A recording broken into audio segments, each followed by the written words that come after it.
দেখো, তোমাদের সিলেবাস তো শেষ হয়ে গেছে, কিন্তু পরীক্ষা যেহেতু সামনে আসছে, তো সেই কথা মাথায় রেখে আমি তোমাদের প্রতিটা chapter wise important question answer solve করে দিচ্ছি, আহ, যেগুলো তোমাদের পরীক্ষাতে আসার সম্ভাবনা খুব বেশি।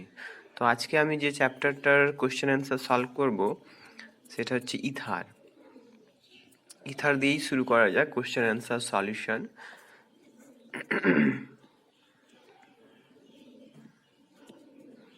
Important question and their answers. প্রথম যে কোশ্চেনটা হচ্ছে খুবই বেসিক, সেটা হচ্ছে ইথার বন্ডগুলো। ইথার বন্ড মানে কি? ইথার বন্ড মানে হচ্ছে এরকম টাইপের একটা কার্বন অক্সিজেন কার্বন, এটা হচ্ছে ইথার বন্ড, তাই তো? তো এই ইথার বন্ডগুলো অ্যাসিডিক মিডিয়ামে ক্লিভস ইন অ্যাসিডিক মিডিয়াম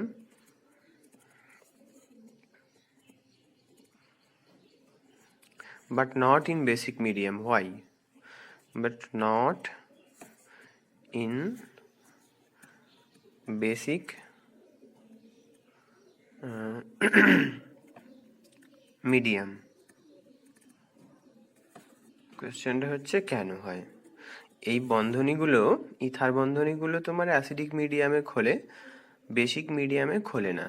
তার কারণটা হচ্ছে যে দেখো, অ্যাসিডিক মিডিয়াম মানে হচ্ছে একটা তোমার প্রোটন থাকবে, আর এই তোমার ইথার বন্ধনীর এই অক্সিজেনের উপর দুটো লোন পেয়ার রয়েছে, তো এটা লুইস বেস হিসেবে কাজ করবে, লুইস বেস। ওকে, তো যখনই প্রোটন আসবে অ্যাসিডিক মিডিয়াম থেকে, এই লুইস বেস থেকে একটা ইলেকট্রন পেয়ার এতে দান করে দেবে, এবং দান করার ফলে কি তৈরি হচ্ছে দেখো, অক্সিজেনের ওপর প্রোটনটা এসে বসবে এবং একটা পজিটিভ চার্জ তৈরি হয়ে যাবে, এখানে একটা প্রোটন থাকলো।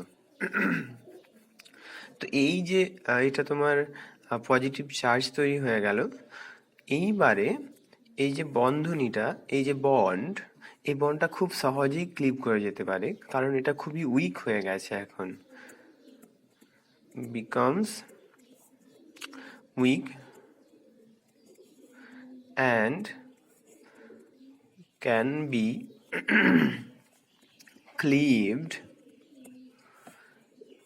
by weak nucleophile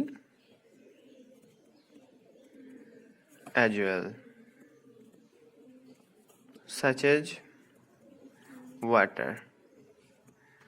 মানে এত উইক হয়ে গেছে এটা পজিটিভ চার্জটা জেনারেট করার পরে, যেটা জল দিয়েও অ্যাটাক করা যেতে পারে, যেটা কিনা তোমার এই ইথার বন্ডটাকে ক্লিপ করে দেবে। জল এইরকম ভাবে অ্যাটাক করলে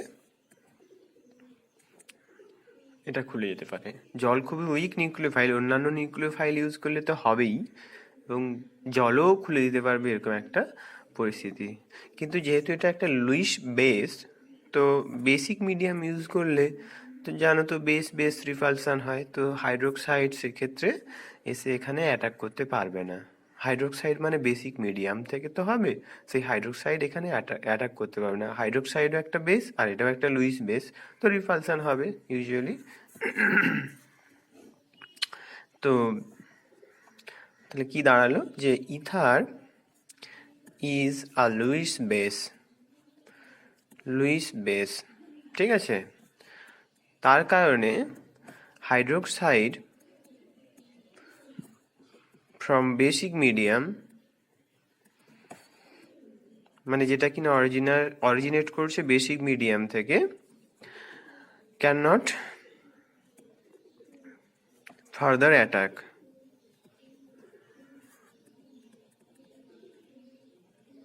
তাহলে এই প্রশ্নটার উত্তর হলো, এই প্রশ্নটা এসেছিল ক্যালকাটা ইউনিভার্সিটির 2019 সালে। খুবই ইম্পর্টেন্ট একটা কোয়েশ্চেন এবং খুবই বেসিক। আচ্ছা, দ্বিতীয় প্রশ্ন, কোয়েশ্চেন নাম্বার 2। এই কোয়েশ্চেন নাম্বারটা কল্যাণ ইউনিভার্সিটি 2013-তে এসেছিল। কোয়েশ্চেনটা কি?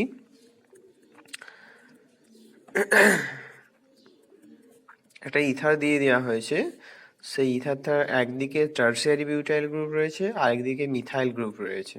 এই একটা ইথার, একদিকে মিথাইল গ্রুপ, আরেকদিকে টার্সিয়ারি বিউটাইল গ্রুপ রয়েছে। তো কোশ্চেনটা হচ্ছে, এতে যখন তুমি হাইড্রো আয়োডিক অ্যাসিড দেবে তখন কি প্রোডাক্ট তৈরি হবে? তো আমরা সবাই জানি যে হাইড্রো আয়োডিক অ্যাসিড একটা অ্যাসিড যেটা কিনা এইভাবে H plus plus I minus দেবে, ঠিক আছে। এবার এই H প্লাস, যেহেতু তোমার ইথার বন্ধনীর অক্সিজেনটার উপর দুটো লোন পেয়ার রয়েছে যার কিনা লুইস বেস হিসেবে কাজ করতে পারে, ওই H প্লাসের সাথে রিয়াকশান করে যাবে। রিয়াকশান করে যাওয়ার পরে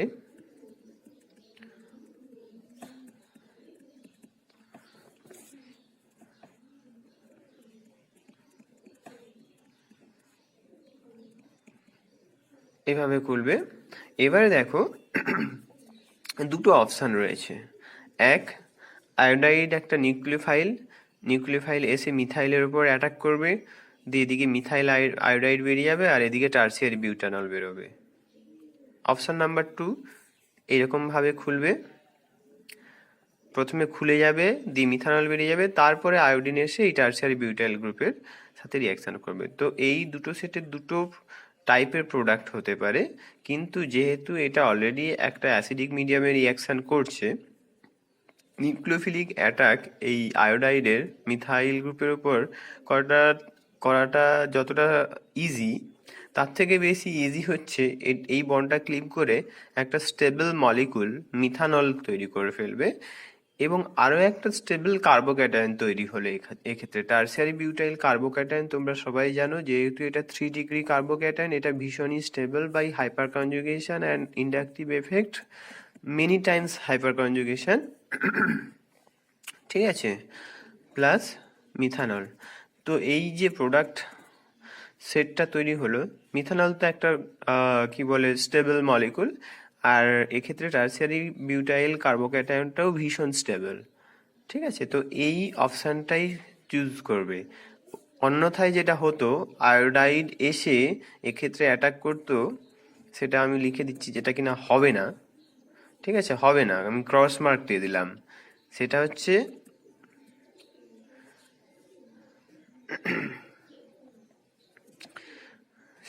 এইরকম, যে CH3OH প্লাস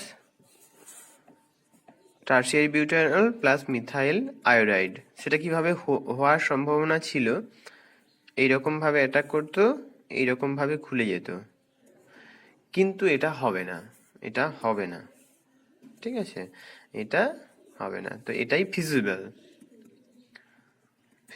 মানে এটাই ঘটবে, সম্ভাবনা অনেক বেশি, এটাই হয়। ওকে, তো কোশ্চেনটা খুবই ট্রিকি।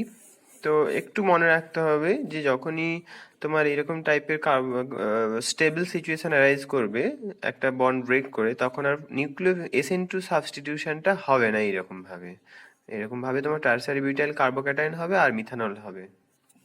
তো তারপরে আয়োডাইড অ্যাটাক করে টার্সিয়ারি বিউটাইল কার্বোক্যাটায়নের সাথে জুড়ে যাবে, টার্সিয়ারি বিউটাইল আয়োডাইড তৈরি হবে, প্লাস এদিকে তো মিথানল রয়েইছে। তো এই হচ্ছে আনসার এই কোশ্চেনটার। এইটা কিন্তু না, এটা নয়, নট অকার। কোশ্চেন নাম্বার 3 হচ্ছে prepare diethyl ether from ethanol. Prepare diethyl ether from ethanol. এটা হচ্ছে প্রশ্ন, এটা বারডোয়ান ইউনিভার্সিটিতে 2012 সালে এসেছিল, 2012 সাল। তো এই প্রশ্নগুলো সলভ করে রাখাটা খুব জরুরি, কারণ তোমাদের প্রশ্নপত্র ভীষণ রিপিটেশন হয়। CH3CH2OH এটা হচ্ছে তোমার ইথানল।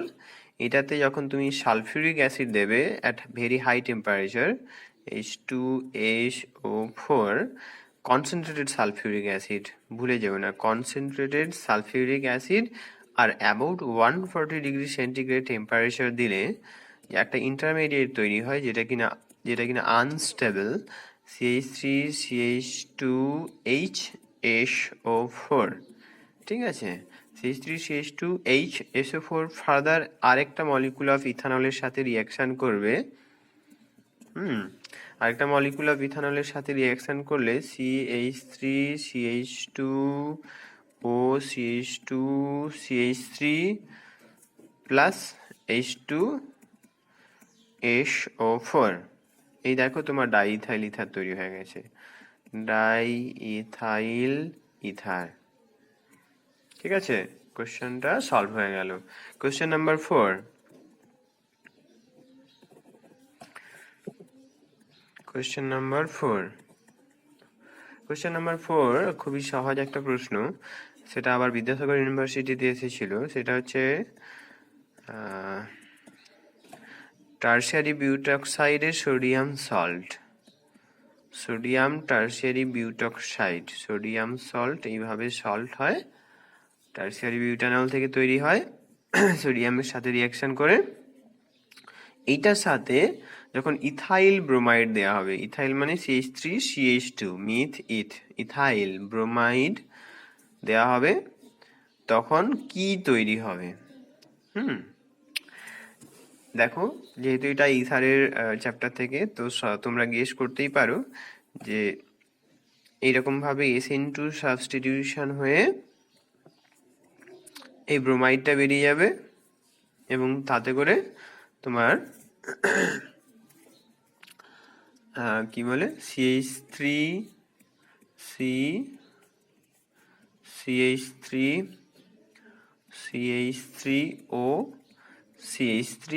এই ইথারটা তৈরি হবে। এটা হচ্ছে উইলিয়ামসনস ইথার সিনথেসিস। আমি পড়িয়েছিলাম, মনে করো, উইলিয়ামসনস ইথার সিনথেসিস, ঠিক আছে। আচ্ছা, এর একটা সাইড রিয়াকশন হয়, সাইড রিয়াকশন খুবই কম পরিমাণে একটা ইম্পিউরিটি তৈরি হয়, সাইড রিয়াকশন, যেটা কিনা আনডিজায়ার্ড একটা প্রোডাক্ট তৈরি হয় রিয়াকশনটাতে। সেটা হচ্ছে, এ দেখো, এক্ষেত্রে যেহেতু এটা খুব একটা বাল্কি নয়, আচ্ছা, এটা আমি CH3 না লিখে CH2 লিখি, আর একটা হাইড্রোজেনকে এরকম করে খুলে রেখি, CH2Br, ওকে। তো যেহেতু এটা একটা nucleophile as well as base, তো এইরকম ভাবে প্রোটন অ্যাবস্ট্রাক্ট করবে, E2 এলিমিনেশন হতে পারে। এটাকে কি বলা হবে? E2 এলিমিনেশন, এটা কিন্তু সাইড রিয়াকশন খুব কম পরিমাণে হয়। E2 এলিমিনেশন হয়ে গেলেই তোমার ইথিন তৈরি হবে। হ্যাঁ,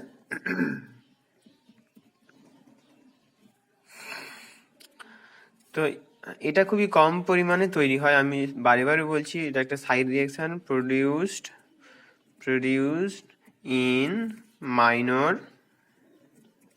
amount, ওকে। এটাই কিন্তু মেজর প্রোডাক্ট, এই ইথারটা হচ্ছে major product.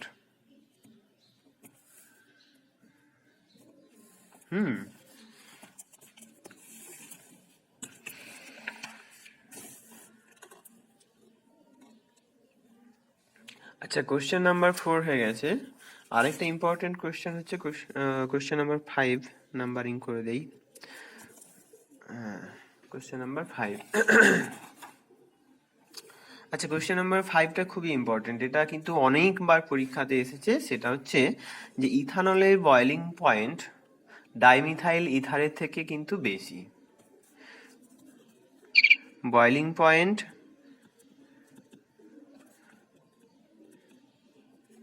of ethanol is higher than dimethyl ether. একটা জিনিস লক্ষ্য করো, কোশ্চেনটা হচ্ছে ওয়াই। একটা জিনিস লক্ষ্য করো যে আমরা এই দুটোরই কেন বয়েলিং পয়েন্ট কম্পেয়ার করলাম।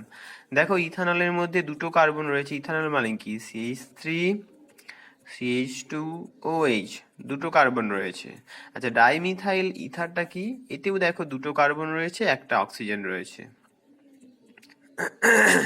এবং দুটোর ক্ষেত্রে মলিকুলার ফর্মুলাটা একই। তাই আমরা কম্পেয়ার করছি, মানে বয়লিং পয়েন্ট তো প্রথমে মলিকুলার ওয়েটের উপরেও ডিপেন্ড করে। তো সেই জন্য এই ক্ষেত্রে দেখো মলিকুলার ওয়েট কত, C2, মলিকুলার ফর্মুলা হচ্ছে C2H6O, এক্ষেত্রেও দেখো C2H6O। তাই কম্পারিজনটা আসছে যে দুজনের যেহেতু মলিকুলার ফর্মুলা একই, কিন্তু তাদের বয়লিং পয়েন্টের এত পার্থক্য কেন, প্রশ্নটা এরকম। তো এই যে ethanol remains in intramolecularly hydrogen bonded, মানে একটা ইথানল আরেকটা ইথানলের সাথে হাইড্রোজেন বন্ডিং এ থাকে। ইথানল রিমেন্স ইন ইন্টার মানে একের সাথে আরেকটা মলিকুল, একটা মলিকুলের মধ্যে নয়, একটা মলিকুলের হলে ইন্ট্রা বলতাম, ইন্টার মলিকুলারলি হাইড্রোজেন বন্ডেড কেমন করে থাকে সেটা হচ্ছে সুন্দর করে এঁকে দেবে পরীক্ষাতে, কারণ ডিসকাস তো করেই দিচ্ছি, অসুবিধা হওয়া উচিত না।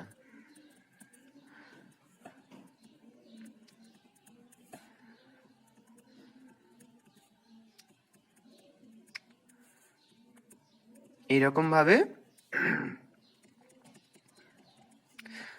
ভাবে লিখে দেবে যে এটা হচ্ছে হাইড্রোজেন বন্ডিং, ঠিক আছে। এবারে একটা জিনিস দেখো, বয়েলিং একটা সলভেন্ট বা একটা তরল পদার্থকে বয়েল করা হচ্ছে, মানে এই তোমার একটা মলিকুলকে তারা একটা লিকুইডের মধ্যে বিভিন্ন রকম ইন্টারাকশন, একে অপরের সাথে ইন্টারাকশন ছিল, সেই ইন্টারাকশন থেকে ছিনিয়ে বের করে নিয়ে গ্যাসিয়াস স্টেটে নিয়ে যাওয়া হচ্ছে, সেটাই বয়েলিং।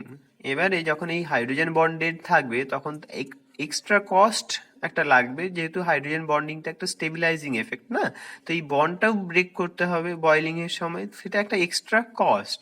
তার জন্যই বয়েলিং পয়েন্টটা মানে বেশি টেম্পারেচার দরকার, তার জন্য বয়েলিং পয়েন্টটা অনেকটা বেশি ইথানলের ক্ষেত্রে। ডাইমিথাইল ইথারের ক্ষেত্রে দেখো CH3O CH3, তো এটা হচ্ছে তোমার ডাইমিথাইল ইথার। তো এই ক্ষেত্রে ওই টাইপের হাইড্রোজেন বন্ডিং কিন্তু পসিবল না, no such hydrogen bonding is possible, মানে এরকম টাইপের হাইড্রোজেন বন্ডিং একদমই পসিবল না। তো তাই বয়েলিং ইজ ইজিয়ার, ঠিক আছে। তো যেহেতু এক্ষেত্রে তোমার রিকোয়ার্স এক্সট্রা কস্ট, ঠিক আছে, এগুলোকে ব্রেক করতে এক্সট্রা কস্ট লাগে, রিকোয়ার্স কেমিস্ট্রির ভাষায় বলি কস্ট তো একটা মানে ফিনান্সিয়াল বা কমার্শিয়াল ব্যাপার, তো আমি বলি এটা হচ্ছে energy, requires extra energy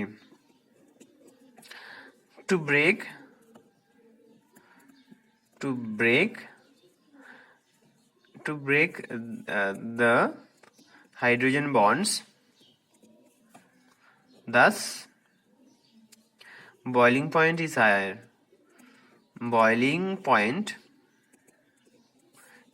higher, বলো। এই হচ্ছে প্রশ্ন। এই প্রশ্নটা খুবই ইম্পর্টেন্ট, তার কারণ অনেক জায়গাতে এসেছে। আমি বলে দিই কোথায় কোথায় এসেছে। কল্যাণী ইউনিভার্সিটি 2011 সালে এসেছে, আচ্ছা ক্যালকাটা ইউনিভার্সিটি 2006 সালে এসেছে, তারপরে হচ্ছে পঞ্চানন বার্মা ইউনিভার্সিটিতে এসেছে, ইউনিভার্সিটিতে এসেছে 2017-তে।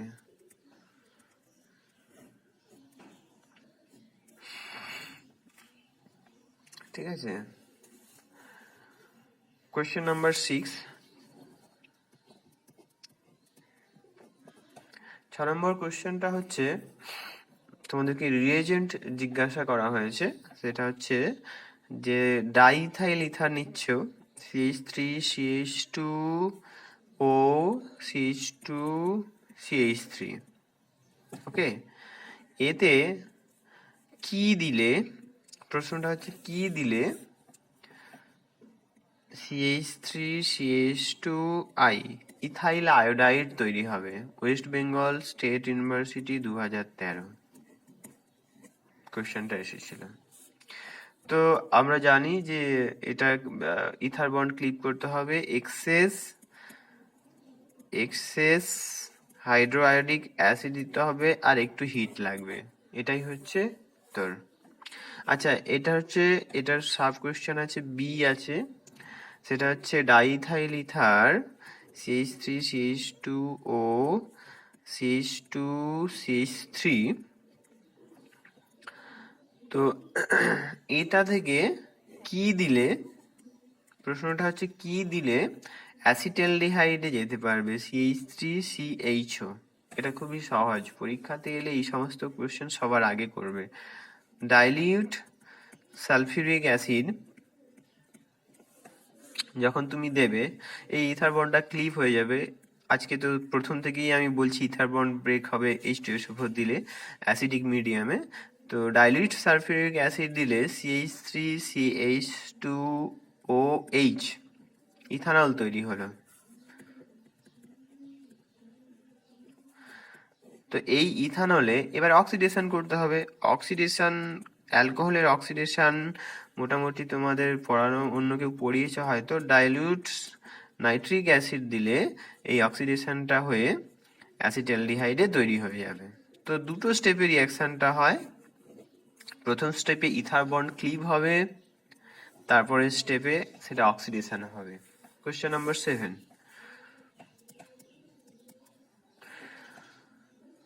এবারে দেখো, এটা এটা খুবই ইম্পর্টেন্ট এবং ল্যাবরেটরি রেসপেক্টেও খুব ইম্পর্টেন্ট একটা কোয়েশ্চেন, তা না হলে বিভৎস অ্যাক্সিডেন্ট হতে পারে, অনেক রিপোর্টও আছে এই ব্যাপারে। How to remove ether peroxide from ether? কোশ্চেনটা খুবই ইম্পর্টেন্ট, আমি একটু বুঝিয়ে বলি। এটা বারডোয়ান ইউনিভার্সিটি 2000 সালে এসেছিল, ঠিক আছে। দেখো, যখন ইথার থাকবে, ধরো একটা বটলে 2 লিটার আমার ইথার রয়েছে,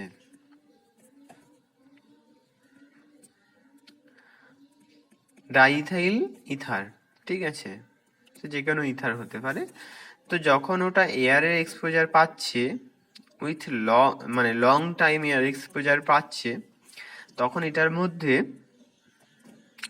এই পারক্সাইডটা জেনারেট করে।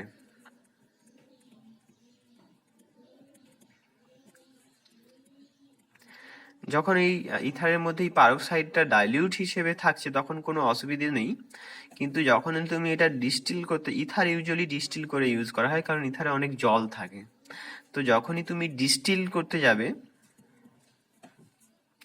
এটা হচ্ছে লোয়ার বয়লিং পয়েন্ট,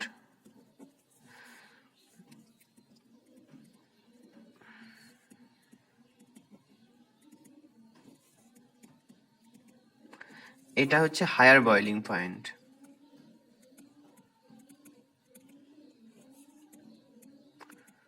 তো যখনই তুমি ডিস্টিল করবে, তাহলে প্রথমে তোমার ডাইইথাইল ইথার রিমুভ হয়ে যাবে, আর দুর্ভাগ্যবশত এটার কনসেন্ট্রেশনটা বাড়তে থাকবে, এই পারক্সাইডের কনসেন্ট্রেশনটা বাড়তে থাকবে। যখনই পারক্সাইডের কনসেন্ট্রেশনটা বাড়তে থাকবে, তখনই কিন্তু এটা একটা দুর্ঘটনা ঘটাবে, সেটা হচ্ছে এটা একটা এক্সপ্লোসিভ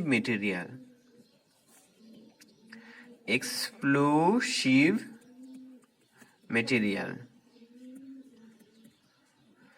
একটু ডিস্টিলেশনের জন্য আমাদেরকে তো একটু হিট দিতেও হয়, এটা ভীষণ এক্সপ্লোসিভ। তো অনেক দুর্ঘটনার রিপোর্ট আছে।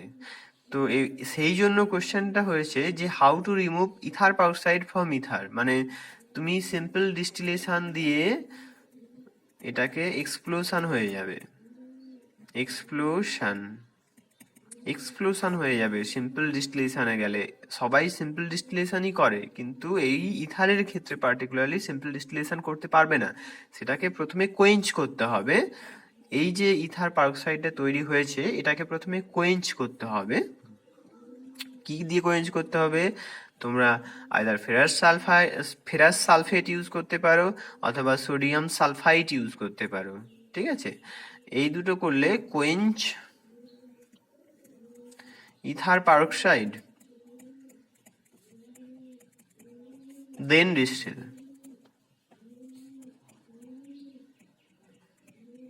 তা নাহলে একটু লার্জ স্কেলে ইথার নিয়ে কাজ করলেই এক্সপ্লোশন হবে। প্রথমে ওতে ফেরাস সালফেট অ্যাড করতে হবে বা সোডিয়াম সালফাইড অ্যাড করতে হবে, তারপরে সেটা করলে কোয়েঞ্চ হবে, তারপরে এটা ডিস্টিল করতে হবে।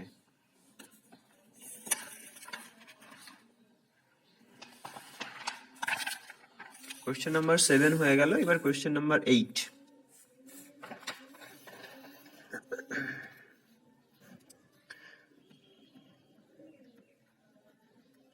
কোয়েশ্চেন নাম্বার 8টা কি? How to distinguish isopropanol and methoxyethane. How to distinguish isopropanol and isopropanol নয়, এটা N-propanol রয়েছে, N-propanol and মিথক্সিইথেন। মিথক্সিইথেন মানে মিথক্সি CH3O আর ইথেন মানে CH2CH3। কিভাবে ডিস্টিংগুইশ করবে এদেরকে? দেখো কেন কোশ্চেনটা করা হয়েছে। প্রোপানলটা কি?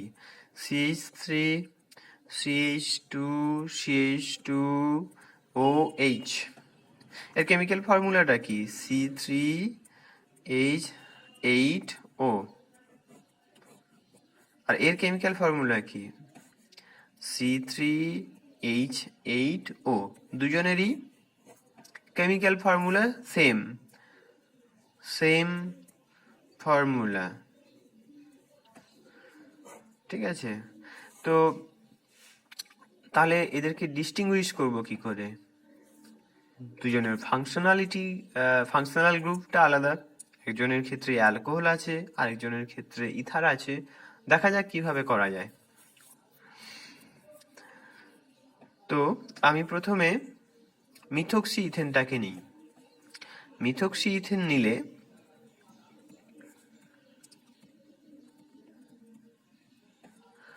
এতে যদি সালফিউরিক অ্যাসিড দেওয়া যায়, H2SO4 ওয়াটার আর হিট দেওয়া যায়, তাহলে এই ইথার বন্ডটা ক্লিভ হয়ে যাবে, মিথানল আর ইথানলে তৈরি হবে CH3CH2OH ইথানল। এই যে ইথানল, এই ইথানল আয়োডিন আর সোডিয়াম হাইড্রোক্সাইড আর যদি একটু হিট দেওয়া হয় আয়োডোফর্ম তৈরি করে। আয়োডোফর্মটা কি? CH3। এই আয়োডোফর্মটা তৈরি হয়। এই আয়োডোফর্মের একটা পার্টিকুলার স্মেল আছে, স্পেশাল স্মেল, যেটা দিয়ে তুমি বুঝতে পারবে। Plus it has yellow colour, হলুদ রং দেখবে, প্লাস একটা স্পেশাল স্মেল আছে, এটার একদম বিদঘুটে একটা স্মেল রয়েছে। সেই দিয়ে বুঝতে পারবে যে এটা আয়োডোফর্ম তৈরি করছে। আয়োডোফর্ম তৈরি হচ্ছে তার মানে এটা ইথানল তৈরি হয়েছিল, একটা কম্পাউন্ডের হাইড্রোলিসিস করে ইথানল তৈরি হয়েছে, তার মানে সেটা হচ্ছে এরকম টাইপের একটা ইথার হতে পারে, ঠিক আছে? কিন্তু তোমরা ভাবছো যে স্যার তাহলে আমাদের নর্মাল প্রোপানলে CH2OH নর্মাল প্রোপানল কে যখন তুমি সেম প্রসেসে ট্রিট করবে, প্রথমে তো ও কিছু রিয়াকশন দেবে না প্রথম স্টেপে, দ্বিতীয় স্টেপে এসেও ও কিছু রিয়াকশন দেবে না, কারণ এটা আয়োডোফর্ম তৈরি করে না, no iodoform.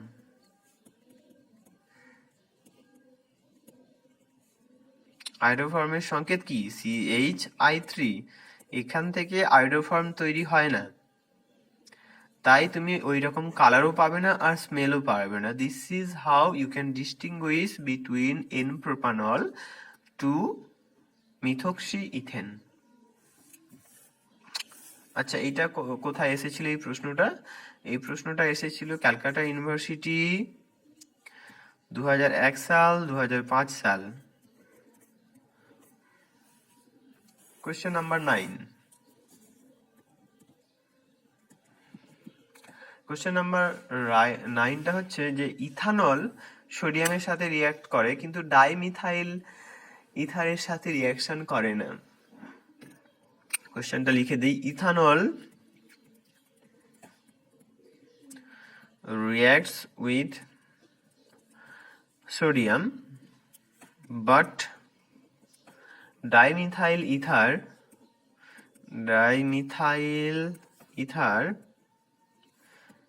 does not react. Why? প্রশ্নটা হচ্ছে why। এটা হচ্ছে ক্যালকাটা ইউনিভার্সিটি 2004 সালে এসেছিল। ঠিক আছে, প্রশ্নটা আরেকবার বলি যে ইথানল রিয়াকশন করে সোডিয়ামের সাথে, ডাইমিথাইল ইথার রিয়াকশন করে না। ইথানল মানে হচ্ছে এটা, ঠিক আছে। এই যে হাইড্রোক্সিল গ্রুপ, এই হাইড্রোক্সিল গ্রুপের এই হাইড্রোজেনটা স্লাইটলি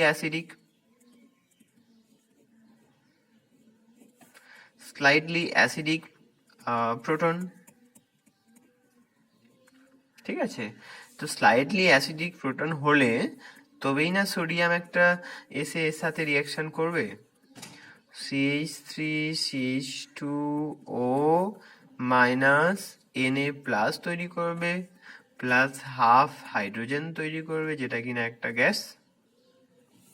কিন্তু ডাইমিথাইল ইথার মানে CH3OCH3, এটা তো ডাইমিথাইল ইথার।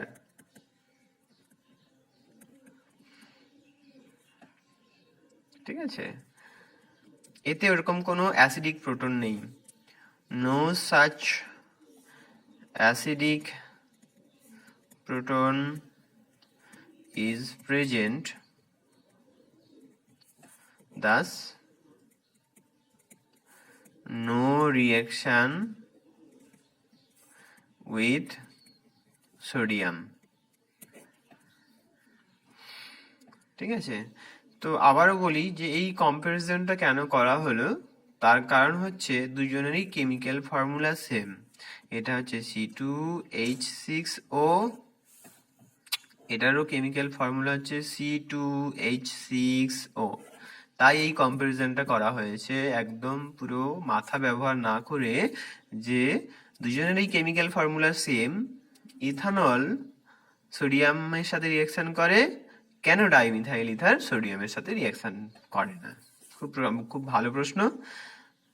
আচ্ছা, কোয়েশ্চেন নাম্বার 10। এটা হচ্ছে আমাদের লাস্ট কোয়েশ্চেন আজকের। সেটা হচ্ছে C4H10O। এই কেমিক্যাল ফর্মুলাটা দেওয়া হয়েছে আর জিজ্ঞাসা করা হচ্ছে কতগুলো ইথার বানাতে পারবে তুমি এই কেমিক্যাল ফর্মুলা দিয়ে। How many ether can be possible? How many ether is possible? ঠিক আছে, এটা হচ্ছে কল্যাণী ইউনিভার্সিটি 2018 সালের প্রশ্ন, খুবই গরম গরম, একদম রিসেন্ট, তোমাদের পড়ে রাখা উচিত। আচ্ছা, এটা থেকে 3টে, answer is 3 ether. 1 number ether হচ্ছে CH3 CH2 CH2, কোনো আনস্যাচুরেশন নেই ভাই, CH3। 2 নম্বর হচ্ছে CH3 CH2, অক্সিজেনকে মাঝে নিয়ে এসো, CH2 CH3। 3 নম্বর হচ্ছে CH3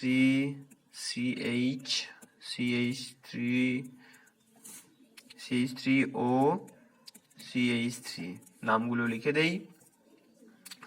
আচ্ছা, এটা হচ্ছে 1-মিথক্সি প্রোপেন, 1 2 3, এটা মিথক্সি গ্রুপ, ঠিক আছে। তাহলে 1-মিথক্সি প্রোপেন,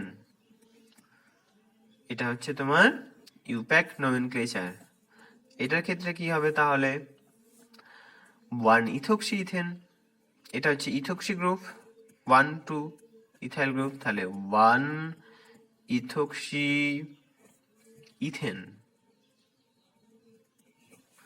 এটার ক্ষেত্রে কি হবে তাহলে, 1 2 3 2-মিথক্সি প্রোপেন, 2-মিথক্সি প্রোপেন,